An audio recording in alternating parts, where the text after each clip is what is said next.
कह रहे कि मेरे पास 10 रुपया कम है। यहां पर पता नहीं चल रहा है कि मेरे पास है कितना, सिर्फ ये बता रहा है कि 10 रुपया कम है। तो यहां पर हम शॉर्ट का प्रयोग करेंगे और प्रीपोजिशन लगाएंगे बाई। कैसे इंग्लिश में ट्रांसलेट करेंगे तो ध्यान दीजिए कि मेरे पास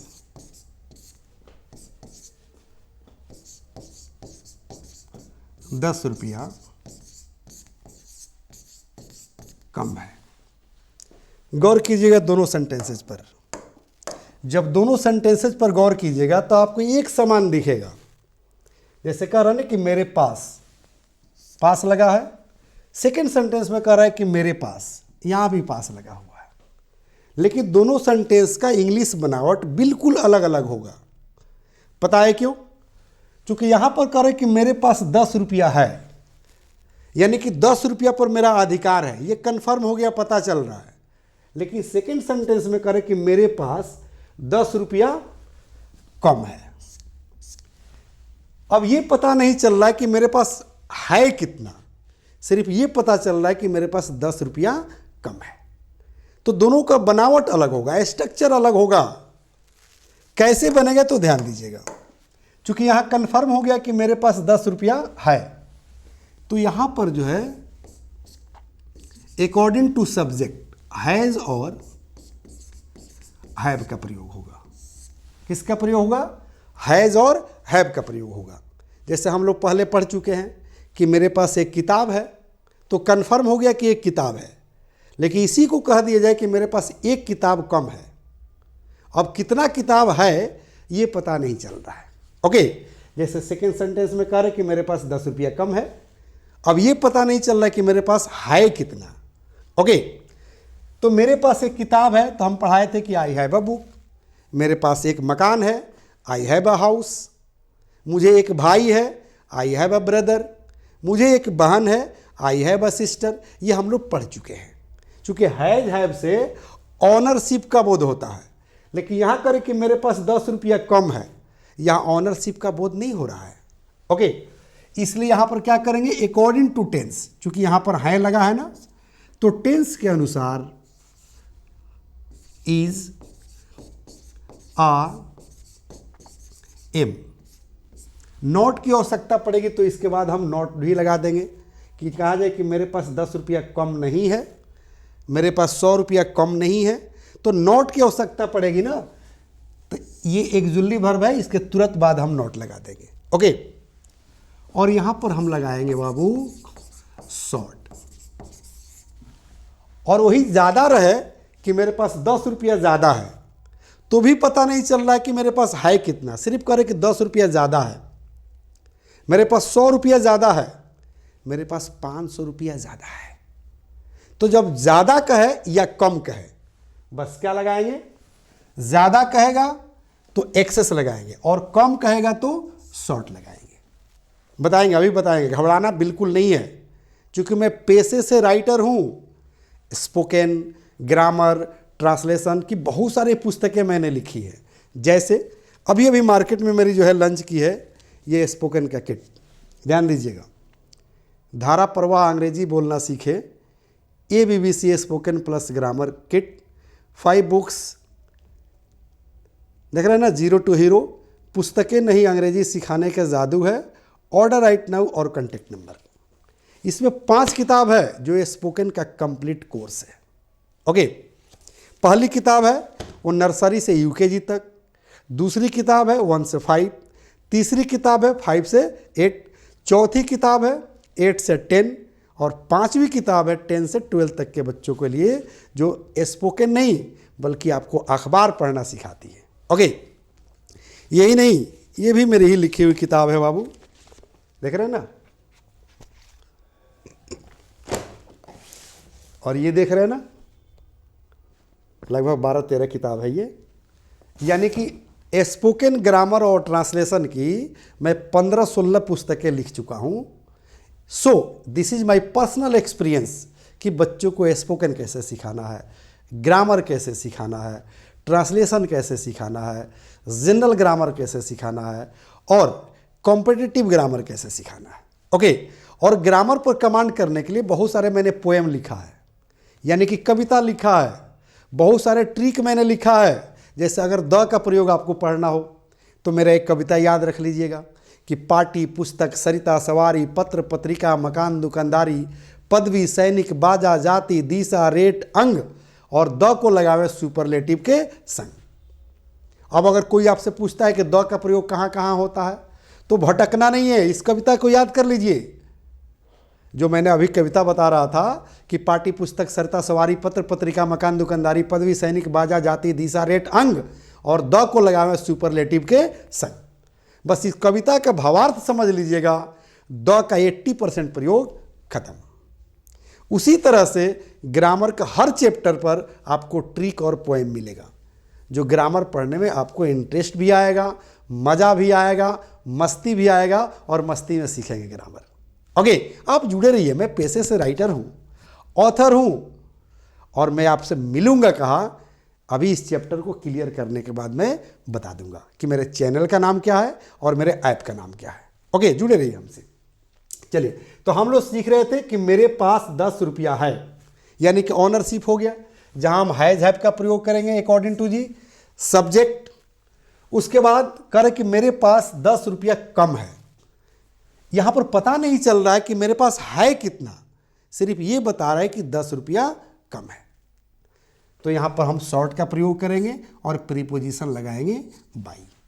कैसे इंग्लिश में ट्रांसलेट करेंगे तो ध्यान दीजिए। अब कहिए कि मेरे पास 10 रुपया है तो कहेंगे आई हैव 10 रुपीज। लेकिन अगर आपको कहना होगा कि मेरे पास 10 रुपया कम है तो कहेंगे आई, और आई के अनुसार लग जाएगा am. I am short by 10 rupees. Very simple. यानी कि जब कम होगा तो सब्जेक्ट के अनुसार हम इज आर एम का प्रयोग कर लेंगे।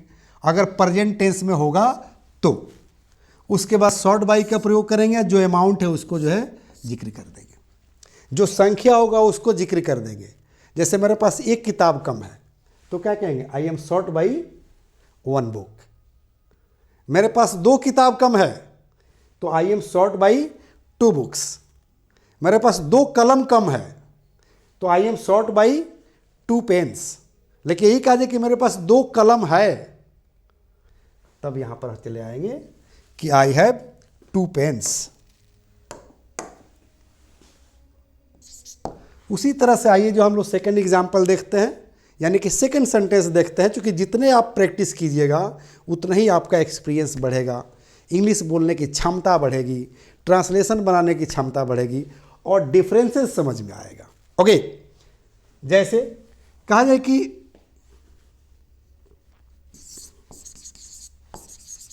सी हैज 2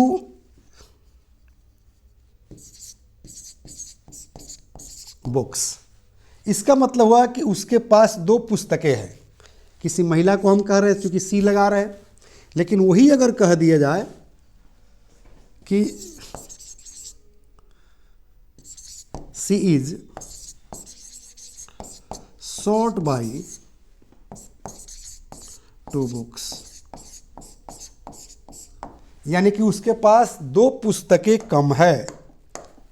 यानी कि जितनी पुस्तकें आप उससे पूछ रहे हैं, मांग रहे हैं, उसमें 2 पुस्तकें उसके पास कम है, इसलिए वो कह रही है कि C is short by 2 books. Very simple. कहा जाए कि राम के पास 100 रुपया है तो कहेंगे राम हैज़ 100 रुपीज़। लेकिन यही कहना हो कि राम के पास 50 रुपया कम है या राम के पास 100 रुपया कम है तो कहेंगे Ram is short by 100 rupees. देखते हैं इसको।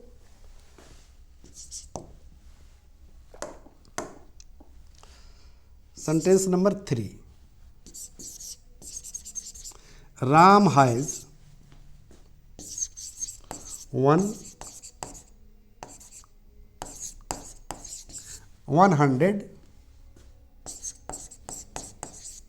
रुपीस। यानी कि राम के पास 100 रुपया है, लेकिन यही कहा जाए कि राम के पास 100 रुपया कम है, तो पता नहीं चल रहा ना कि है कितना, क्योंकि ये बता रहा है कि जो कम है उसकी चर्चा कर रहा है, कितना है वो नहीं बता रहा है। तो क्या कहेंगे, Ram is short by 100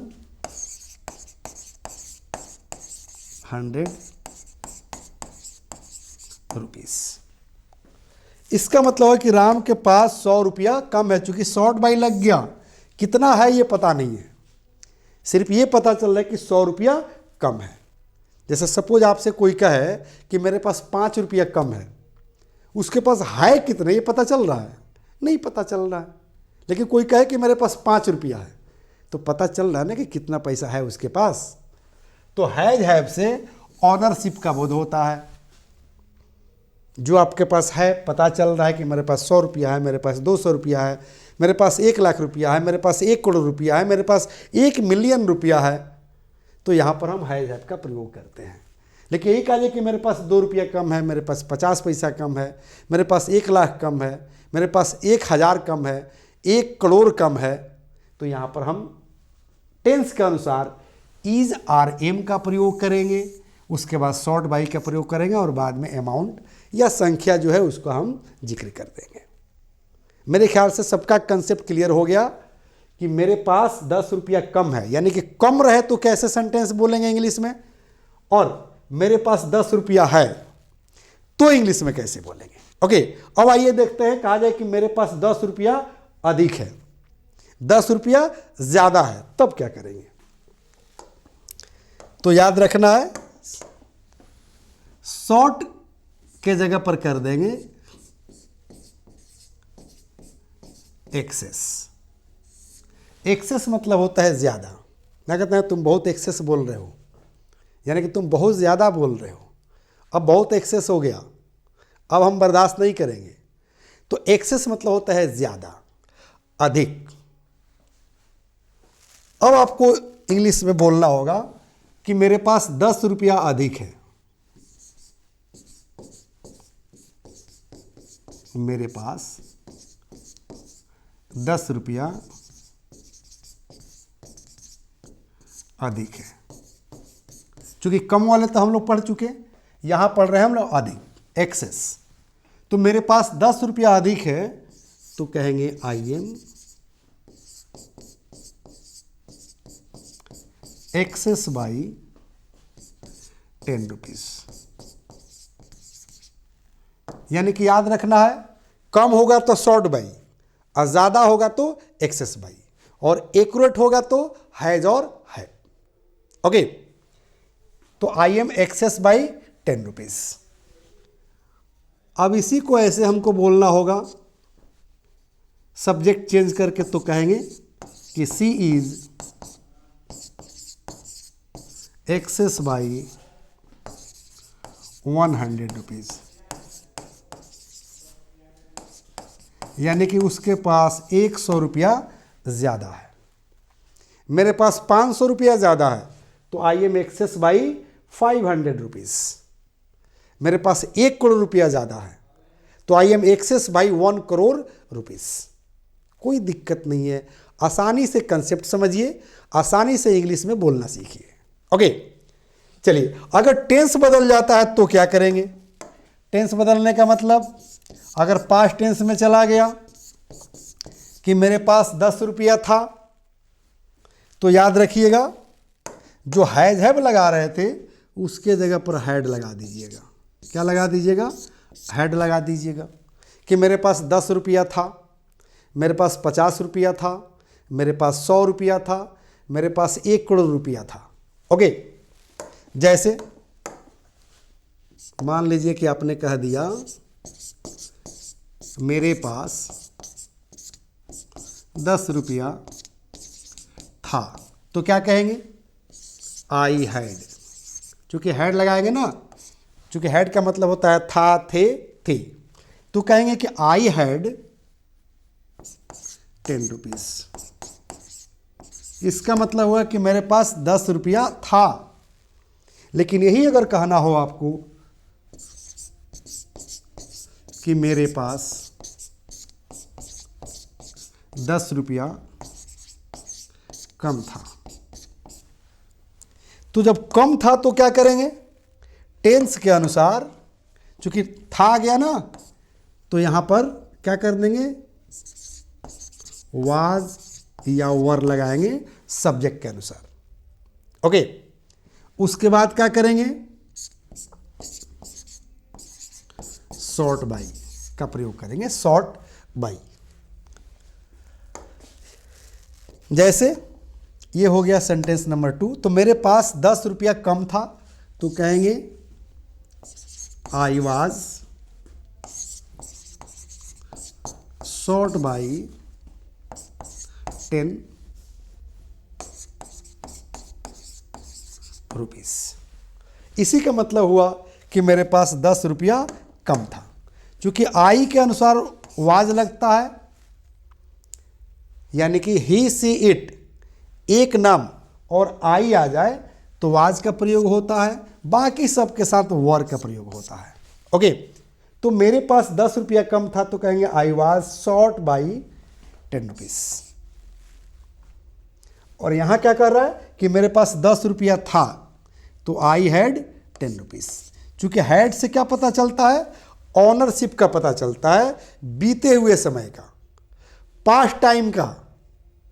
okay, future में इसका कैसे प्रयोग होता है ये हम लोग सेकेंड डे देखेंगे, सेकेंड क्लास में देखेंगे।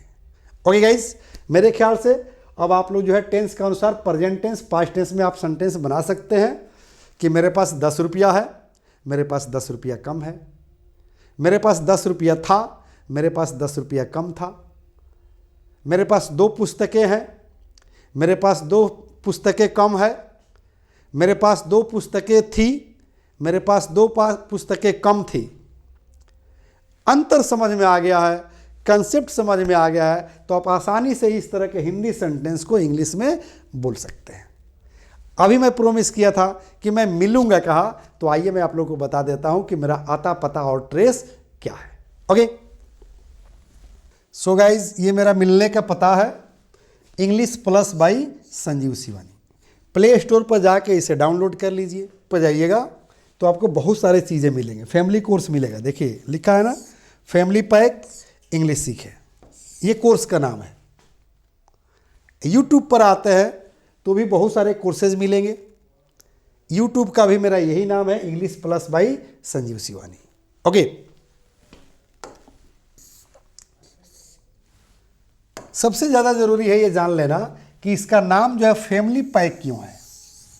तो याद रखना, फैमिली पैक का मतलब आपके फैमिली में, आपके परिवार में जितने तरह के लोग हैं, हर तरह के जो है इंग्लिश अवेलेबल है। ओके, अगर आपके परिवार में कोई नर्सरी से यूकेजी तक है, उसको स्पोकन ग्रामर और उसका आईक्यू कैसे डेवलप करेगा, ये जो है सिखाई जाती है। 1 से 5 तक के बच्चा है अगर कोई आपके परिवार में, तो उसको स्पोकन ग्रामर और उनका आईक्यू कैसे डेवलप करेगा, ये चीज़ सिखाई जाती है। अगर आपके परिवार में कोई 5 से 8 तक बच्चा है, 8 से 10 तक बच्चा है, 10 से 12 तक बच्चा है, उसको स्पोकन ग्रामर दोनों सिखाई जाती है। अगर आपके फैमिली में कोई कॉम्पिटिटिव की तैयारी करता है, जैसे railway, SSC, banking, NDA, BPSC, उनको कॉम्पिटिटिव ग्रामर सिखाई जाती है।